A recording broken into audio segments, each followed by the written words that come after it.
একটা series start করেছি যেখানে আমরা ম্যাথকে টার্গেট করেছি। এই যে চ্যানেলে ভিডিওটা দেখছো এই চ্যানেলটা তোমরা সাবস্ক্রাইব করে রাখো, যদি সাবস্ক্রাইব করা থাকে তো বন্ধুদের মধ্যে শেয়ার করো। এখানে যে পিএসসির যে 3টে এক্সাম সামনে রয়েছে, ফুড এসআই, মিসলেনিয়াস এবং ক্লার্কশিপ, যে হোমওয়ার্কগুলো তোমরা পাবে সেগুলোর আনসার তোমরা কমেন্টসে করবে। তো সেগুলো তোমরা তোমাদের কমেন্টসে জানাতে পারো, আমরা সেই অনুসারে তোমাদের ক্লাস নিয়ে আসার চেষ্টা করব এবং আমরা চাইছি তোমাদের অ্যাক্টিভ পার্টিসিপেশন। তোমরা যে পিএসসির সামনে এক্সামগুলো আছে সেখানে খুব ভালো নাম্বার পাও এবং প্রত্যেকে চাকরি পাও, এটাও আমাদের একটা উদ্দেশ্য। Welcome to BSSI Belur. BSSI বেলুরে তোমাদের প্রত্যেককে স্বাগত জানাচ্ছি। চলো আমরা তাহলে শুরু করি আজকের অঙ্ক। দেখো এখানে যে অঙ্কটা তুমি পাচ্ছ যে 6200 টাকা এবিসির মধ্যে এমনভাবে ভাগ করে দেওয়া হলো যাতে তাদের অনুপাত হয় 1/2, 1/3 এবং 1/5। এই যে অঙ্কটা তুমি এখানে দেখতে পাচ্ছ, এই অঙ্কটা ভীষণ ভীষণ ভীষণ কমন একটা অঙ্ক। তোমরা যদি পিএসসির অন্যান্য পরীক্ষা দিয়ে থাকো তোমরা দেখতে পাবে। তো এই অঙ্কটা তোমাদের আজকে আমি দেখাবো কীভাবে সলভ করতে হবে।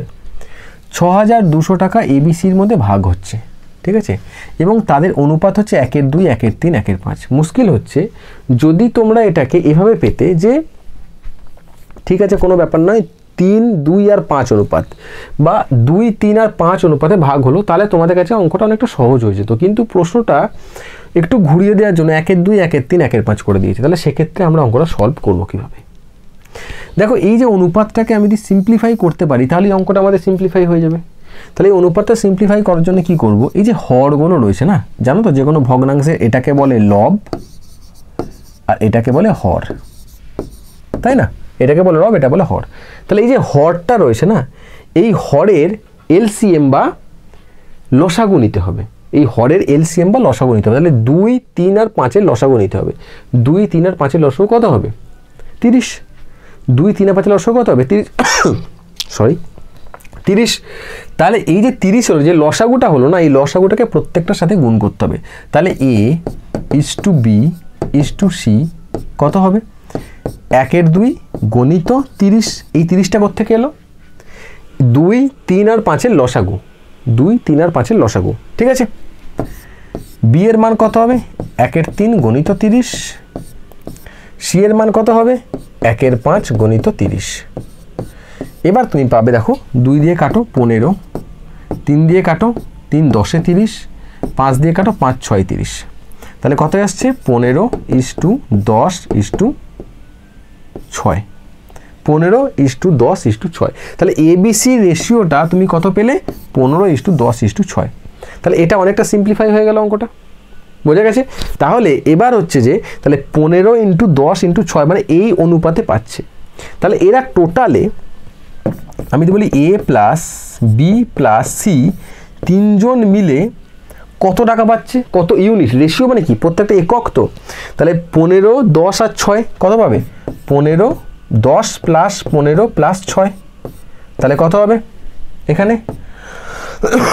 6, 5, 11, 31 একক। তাহলে ওরা তিনজনে মিলে 31 একক টাকা কিন্তু ওরা পাবে। তাহলে এই যে 31 একক টাকা পাবে, আমাদের রেশিওর হিসাবে তিনজনে মিলে 31 একক টাকা পাবে। রেশিওর হিসাবে তিনজনে মিলে 31 একক টাকা পাবে। কিন্তু অঙ্কে কত টাকা ভাগ করতে বলেছে? 6200 টাকা। কত ভাগ করতে বলেছে? 6200 টাকা। তাহলে আমাদের রেশিওতে আমাদের ধরে নেয়াতে যেটা 31, অঙ্কের ক্ষেত্রে সেটা কত? 6200। তাহলে আমাদের যেটা 31 সেটা অঙ্কের কত? 6200, তাই না? তাহলে একের মান কত? 6200/31 কেটে দাও, তার মানে কত আসছে? 200। তার মানে আমাদের রেশিও থেকে, রেশিওতে যা আছে এখান থেকে অরিজিনাল মানে যদি যেতে হয়, মানে অরিজিনাল টাকায় যদি যেতে হয় 200 দিয়ে গুণ করতে হবে। তাহলে এটা যদি হয় তাহলে তুমি আমাকে বলো এ এর মান কত ছিল? 15। বি এর মান কত ছিল? 10। সি এর মান কত ছিল? 6। তাহলে এটা হচ্ছে যে রেশিওর মান। তাহলে অরিজিনাল যেতে গেলে কি করতে হবে? অরিজিনাল যেতে গেলে কি করতে হবে? তাহলে 15-র সাথে 200 যোগ করতে, গুণ করতে হবে। তাহলে 15 গণিত 200 কত হবে? 30। তাহলে কত হবে? 30,000। তাহলে 15, এ ছিল 15, বি হচ্ছে কত? 10 আর সি হচ্ছে কত? 6। তাহলে একে যদি আমি গুণ করি 200 দিয়ে তাহলে কত হবে? 3000 টাকা। তাহলে দেখো আমি এর মান পেয়ে গেছি 3000, দেখো এখানে কারো 3000 মান নেই, তাহলে এর মানটাই 3000 যখন পেয়ে গেলাম এটাই হয়ে যাবে আনসার, বাকিগুলো করার আমার প্রয়োজন কিন্তু নেই। ব্যাপারটা বুঝতে পারলি কি আমি কি বললাম? আশা করি বোঝা গেছে। তাহলে ফার্স্ট আমাদের কাজ কি, এইটাকে সিম্পলিফাই করা। সিম্পলিফাই হয়ে গেল, সিম্পলিফাই করার পর কত পেলাম 15, 10 আর 6, আমি তিনটাকে যোগ করলাম। তাহলে এটা মানে কি এ 15 ভাগ, বি 10 ভাগ, সি 6 ভাগ। তাহলে আমি যদি তিনটাকে যোগ করি কত পাচ্ছি 31 একক। তাহলে যে 31 ভাগ যেটা আমাদের রেশিওর 31 সেটা অঙ্কের কত 6200। তাহলে রেশিও থেকে অঙ্কে যেতে গেলে কি করতে হবে 62 6200 ডিভাইডেড বাই 31 পাচ্ছি কত 200। তার মানে রেশিও থেকে অঙ্কের ডেটায় যেতে গেলে 200 দিয়ে গুণ করতে হচ্ছে, রেশিও থেকে অঙ্কের ডেটায় যেতে গেলে 200 দিয়ে গুণ করতে হচ্ছে। তাহলে রেশিও কত 15, 10 আর 6, প্রত্যেককে আমি গুণ করব 200 দিয়ে। তাহলে 15কে 200 দিয়ে গুণ করলে 3000, 6 মানে 10কে 200 দিয়ে গুণ করলে 2000, আর 6কে 200 দিয়ে গুণ করলে 1200 হয়ে গেল একটা আনসার। আশা করি পুরো ব্যাপারটা ক্লিয়ার হয়ে গেছে। ঠিক আছে, চলো নেক্সট অঙ্কে যাব। সরি দেখো বলছে কি প্রথম সংখ্যার 5% এবং দ্বিতীয় সংখ্যার 4%-এর যোগফল, প্রথম সংখ্যার 6% এবং দ্বিতীয় সংখ্যার 8%-এর যোগফলের 2/3 অংশ। মুশকিল হচ্ছে এই অঙ্কটা দেখো বিশাল বড় একটা অঙ্ক, অনেক কিছু বলা আছে একসাথে, ভালো করে বোঝো। প্রথম সংখ্যার 5%, দ্বিতীয় সংখ্যার 4%, তার মানে এখানে দুটো সংখ্যার কথা বলা হচ্ছে। প্রথম সংখ্যার 5% নেব এবং দ্বিতীয় সংখ্যার 4%-এর সাথে দুটোকে যোগ করব। প্রথম সংখ্যার 5% নেব, দ্বিতীয় সংখ্যার 4% নেব, দুটোকে যোগ করব। ঠিক আছে, তারপরে কি করব প্রথম সংখ্যার 6% এবং দ্বিতীয় সংখ্যার 8% নেব, প্রথম সংখ্যার 6 আর দ্বিতীয় সংখ্যার 8 এই দুটোকেও যোগ করব। তাহলে কি হবে সেইটা প্রথম যোগটা দ্বিতীয়টা 2/3 অংশ হবে, এটা বলেছে অঙ্ক।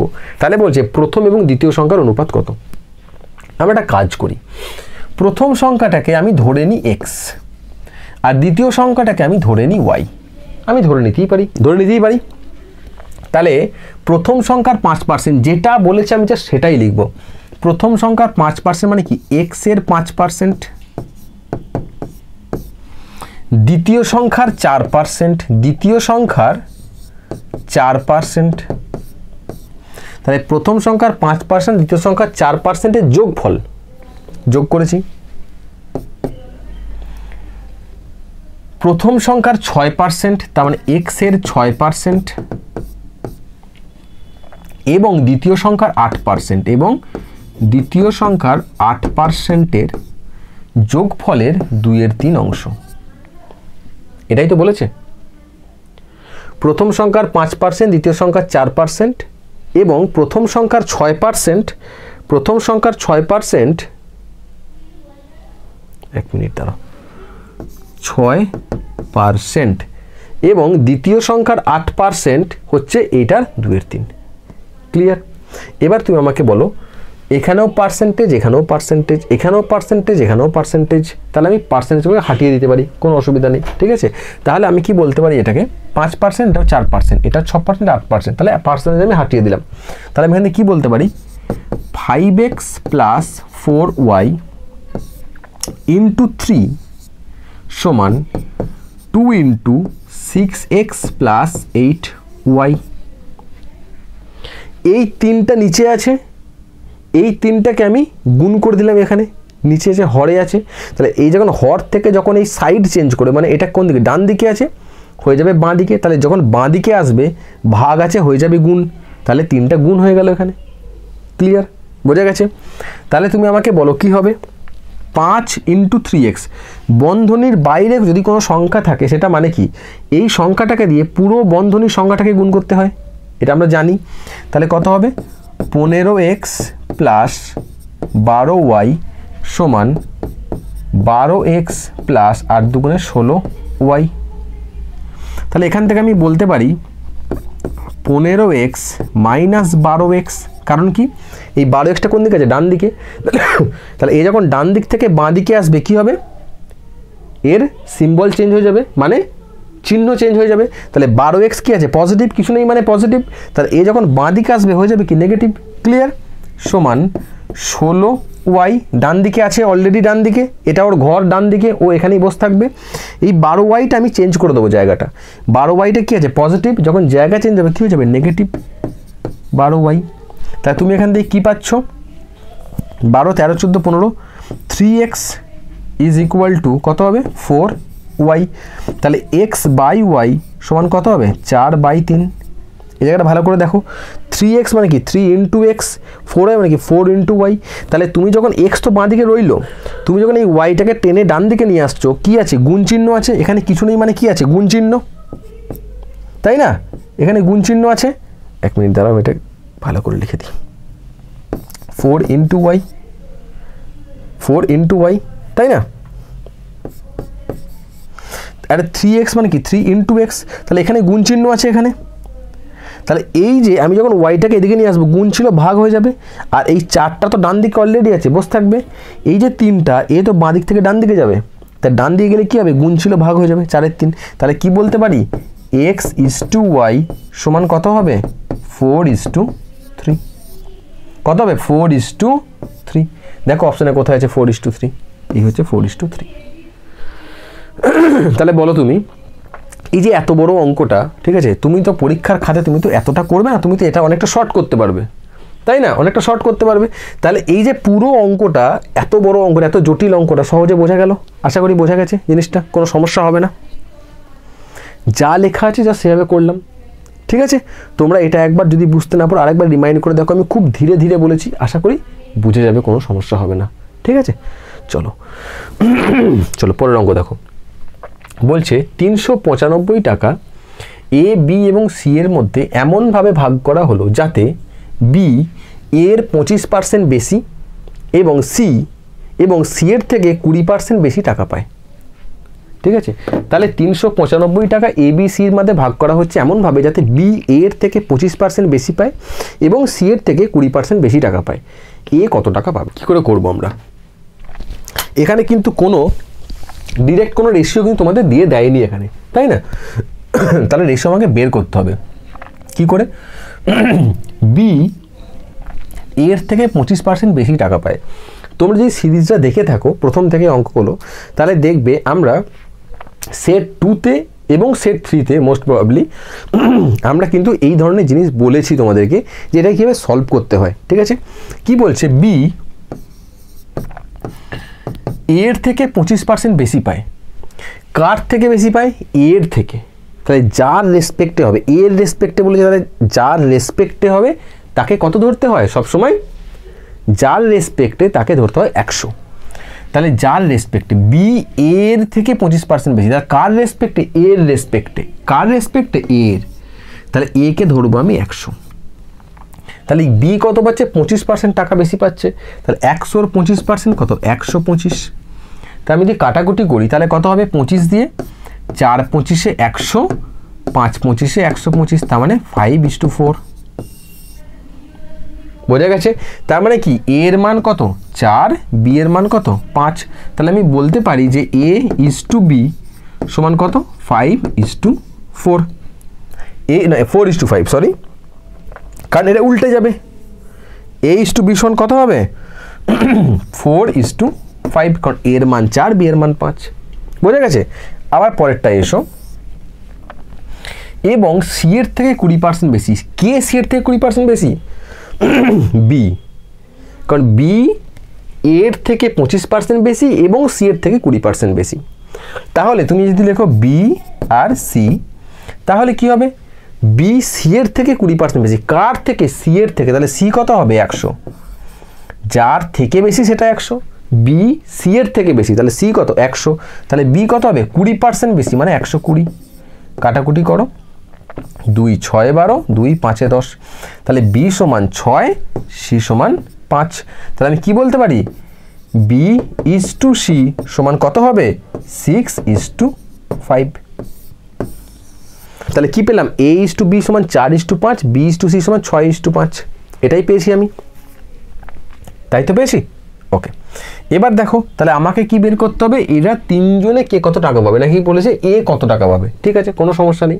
তাহলে এ কত টাকা পাবে বের করতে গেলে তিনজনের রেশিও বের করতে হবে। তাহলে আমি বের করবো কি A/B/C। কত হবে? a/b এর মান কত? 4:5।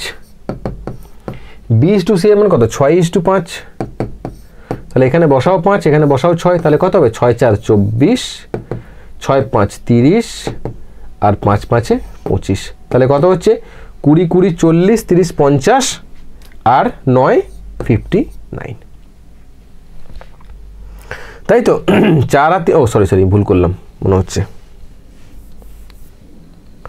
কত হচ্ছে এটা? 5 আর 4 9, 2 আর 2 4 আর 3 7, 79। কত হচ্ছে এটা? 79। বোঝা গেছে? তাহলে এই যে 79 মানে কি? 79 একক, 79 একক। তাহলে এরা তিনজনে মিলে যদি রেশিওর হিসাবে হয় তাহলে কত টাকা পাচ্ছে? 79 একক। তাহলে আমাদের রেশিওর 79 সমান অঙ্কের কত? 395, তাই না? রেশিওর 79 মানে অঙ্কর 395। তাহলে একের মান কত? 395/79, তাই তো? তাহলে 7 5 35, তাহলে কত হবে এটা? 5। তাহলে একের মান কত হলো? 5। একের মান কত হলো? 5। তাহলে আমি এখানে কি বলতে পারছি? রেশিওর মান থেকে আমাকে যদি অরিজিনাল মানে আসতে হয় তাহলে 5 দিয়ে গুণ করতে হচ্ছে। রেশিওর মান থেকে আমাকে যদি অরিজিনালে আসতে হয় তাহলে কি করতে হচ্ছে? 5 দিয়ে গুণ করতে হচ্ছে। এবারে কি বলছে? এর মান কত? এ কত টাকা পাবে? তাহলে এ কত টাকা পাচ্ছিল? 24। এর ভ্যালু কত? 24। তাহলে একে যদি আমাকে অরিজিনালে আসতে হয় টাকার অঙ্কে তাহলে কি দিয়ে গুণ করব? 5 দিয়ে। তাহলে 5 24 কত? 120, 120 টাকা। তাহলে এ কত টাকা পাবে? 120 টাকা। আশা করি পুরো ব্যাপারটা তোমার কাছে ক্লিয়ার হয়েছে। যদি না ক্লিয়ার হয় আরেকবার ভিডিওটা রিমাইন্ড করে দেখো, কারণ খুব আস্তে আস্তে আমি বলেছি, খুব বুঝিয়ে বুঝিয়ে বলেছি। আশা করি ক্লিয়ার হয়ে যাবে। ঠিক আছে?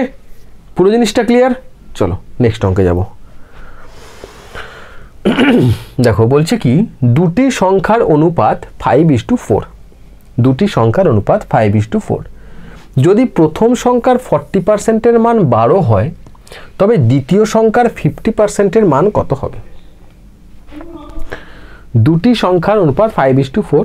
প্রথম সংখ্যার 40%-এর মান যদি 12 হয় তাহলে দ্বিতীয় সংখ্যার 50%-এর মান কত?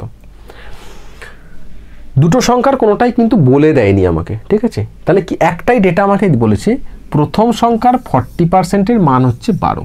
তাহলে যেহেতু দুটো সংখ্যা বলে দেয়নি আমি ধরে নিচ্ছি প্রথম সংখ্যাটা x। ওকে, ক্লিয়ার? তাহলে প্রথম সংখ্যা যদি x হয় তাহলে x এর 40% তার মান কত? 12। তাহলে 40% মানে কি? 40/100। তাহলে x ইন্টু 40/100 তার মান কত? 12। তাহলে x এর মান কত হবে? 12 গণিত 100/40। 0 0 কেটে দাও, 4 3 12, তার মানে 30।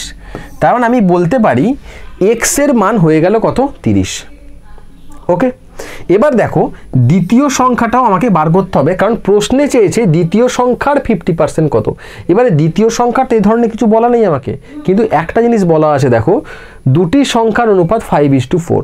তার মানে প্রথম সংখ্যা যদি অনুপাত যদি ধরতে হয় তাহলে প্রথম সংখ্যা ইসটু দ্বিতীয় সংখ্যা তার মান কত হচ্ছে? 5:4। এটা অঙ্কে বলা আছে আমাকে। আমি প্রথম সংখ্যা কত পেয়েছি? প্রথম সংখ্যা কত পেয়েছি? 30। তাহলে প্রথম সংখ্যা আমি কত পেয়েছি? 30। তাহলে অনুপাত থেকে আর অরিজিনাল সংখ্যায় আসতে গেলে আমাকে কি করতে হয়েছে? অনুপাত থেকে অরিজিনাল সংখ্যায় আসতে আমাকে 6 দিয়ে গুণ করতে হয়েছে, ঠিক কি না? প্রথম সংখ্যার অনুপাত থেকে অরিজিনাল সংখ্যায় আসতে আমাকে 6 দিয়ে গুণ করতে হয়েছে। তাহলে ডেফিনেটলি সেকেন্ডটার ক্ষেত্রেও আমাকে 6 দিয়েই গুণ করতে হবে, কারণ তবেই মানটা অপরিবর্তিত থাকবে। তাহলে একে যদি আমি 6 দিয়ে গুণ করি তাহলে কত হবে? 4 6 24। তাহলে দ্বিতীয় সংখ্যাটা আমি কত পেয়ে গেলাম? 24। দ্বিতীয় সংখ্যাটা কত পেলাম? 24। এবার কি করতে হবে আমাকে? বলেছে দ্বিতীয় সংখ্যার 50%-এর মান কত। তাহলে এই যে 24 হচ্ছে পুরো সংখ্যাটা, এর 50% মানে কি? হাফ। তাহলে 24-এর 50%-এর মান কত হবে? 24/2 মানে 12। তাহলে অঙ্কর উত্তর কত হবে? 12। আশা করি ব্যাপারটা বোঝা গেছে, ক্লিয়ার? প্রথম সংখ্যা ডেটা থেকে প্রথম সংখ্যা বের করলাম, অনুপাত থেকে দ্বিতীয় সংখ্যা বের করলাম, তারপরে দ্বিতীয় সংখ্যার 50%-এর মান বের করলাম। এই হচ্ছে সোজা সাপটা অঙ্কর হিসাব। ক্লিয়ার? পরেরটা যাই, চলো। দেখো কি বলছে, এটা এটার এটা ক্রমিক সমানুপাতিক। ক্রমিক সমানুপাতিক এই কথাটার মানে কি? এ বি এবং সি, আমি যদি তোমাকে বলি এ এবং বি ক্রমিক সমানুপাতিক, এই কথাটার মানে হলো এ বি আর সি ক্রমিক সমানুপাতিক। ক্রমিক সমানুপাতি তার মানে হলো এ বাই বি মানে বি বাই সি, মানে এ বাই বি সমান বি বাই সি।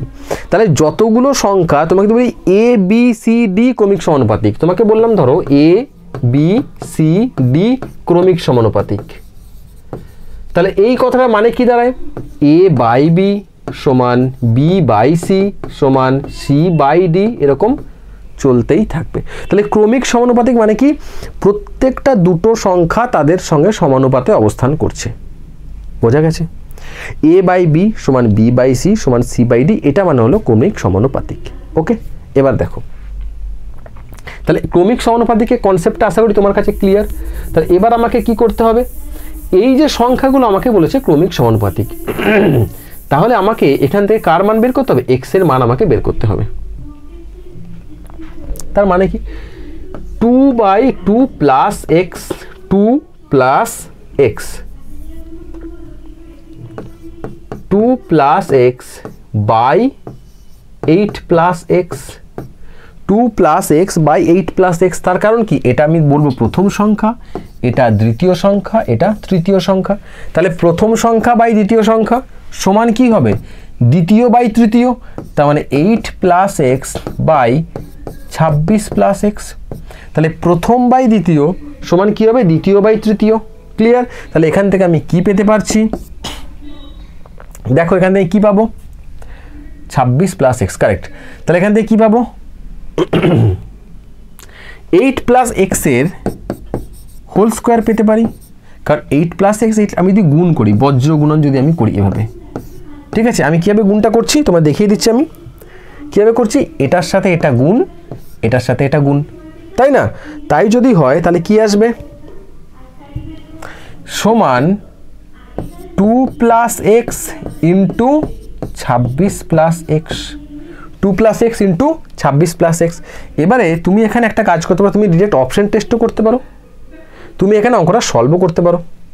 ঠিক আছে, আমরা করে দেখাচ্ছি। 8 প্লাস এক্সের হোল স্কোয়ার মানে কি? এ প্লাস বি তার হোল স্কোয়ারের ফর্মুলা কি? A square plus 2ab plus B square. তুমি ফর্মুলা দিয়েও করতে পারো, তুমি কিন্তু অপশন টেস্টও করতে পারো। আমরা অপশন টেস্টটাকে করে দেখি একটু, কারণ এটা সুবিধা হয়। ঠিক আছে, অপশন টেস্ট করতে গেলে কি করতে হবে? এক্সের জায়গায় 1 বসাতে হবে। ধরো 1 নম্বর অপশনটা আমি দেখি, তাহলে এক্সের জায়গায় 1 বসালে কত হবে? 8 আর 1 9, 9 হোল স্কোয়ার মানে 81। এখানে যদি এক্সের জায়গায় 1 বসাই তাহলে কত হবে? 2 আর 1 3 গণিত 26 আর 27, তাহলে 3 7 21 1 হাতে রইল 2, 3 দুগুণে 6 আর 2 8, 81। তাহলে দেখো বাঁ দিক আর ডান দিক সমান হয়ে গেল, তাহলে আনসার হয়ে যাবে কত? 1। অপশন টেস্টটা আরেকবার বলছি, ভালো করে দেখো। অপশন টেস্ট মানে কি? মানে প্রত্যেকটা অপশনকে আমি দেখব খুঁজে খুঁজে কোনটা ঠিক। আমি ইকুয়েশন পেয়েছি এটা, ইকুয়েশন পেয়েছি এটা, তাহলে দেখো এক্সের জায়গায় আমাকে বের করতে হবে এক্সের মানই। তাহলে অপশন টেস্টে কী চাইছে? আমাকে বার করতে হবে এক্সের মান। তাহলে এক্সের মান আমি যদি 1 ধরি, তাহলে তুমি যদি এখানে 1 বসাও, এক্সের জায়গায় 1 বসাও, তাহলে কত হলো? 8 আর 1 9, তাই তো? 8 আর 1 9, তাহলে কি হবে? 9 এর হোল স্কোয়ার মানে 9 এর হোল স্কোয়ার মানে 9 9 81। তাহলে এটা হলো কি? বাঁ দিকটা, এদিকটা। তুমি ডান দিকে এসো, ডান দিকে কি আছে দেখো, তুমি এখানে এক্সের জায়গায় 1 বসাও, তাহলে কত হবে? 2 আর 1 3। আমি এক্স জায়গায় তোমাকে 1 বসিয়ে দেখাচ্ছি, আমি কালিটা চেঞ্জ করে নিই একটু। দেখো তুমি এক্সের জায়গায় তুমি যদি 1 বসাও তাহলে কত হবে? 8 আর 1 9। এখানে এক্সের জায়গায় 1 বসাও তাহলে কত হবে? 2 আর 1 3, তাই না? 2 আর 1 3, আর 26 এর সঙ্গে 1 বসাও, কত হবে? 26 আর 1 27। তাহলে 27কে 3 দিয়ে গুণ করো, কত হচ্ছে? দেখো 7 3 21 1 হাতে রইল 2, 3 দুগুণে 6 আর 2 8, 81। তাহলে ডান দিকেও 81, বাঁ দিকেও 81, মানে এই ইকুয়েশনটা স্যাটিসফাই করলো। তার মানে এক্স এর মান হবে 1। তাহলে এই যে অপশন, এই যে কোশ্চেনটা, এটা আমরা কি করে করলাম? Option test, option test. বোঝা গেছে? চলো, তো আজকের ক্লাস এই পর্যন্তই। তোমাদের যে কটা কোশ্চেন করানো হলো, ঠিক আছে, সে কটা কোশ্চেন ভালো করে দেখো, ঠিক আছে। আর একটাই কথা তোমাদেরকে বলবো, এই চ্যানেলটা সাবস্ক্রাইব করে রাখো এবং তোমরা তোমাদের বন্ধুদের মধ্যে চ্যানেলটা শেয়ার করো।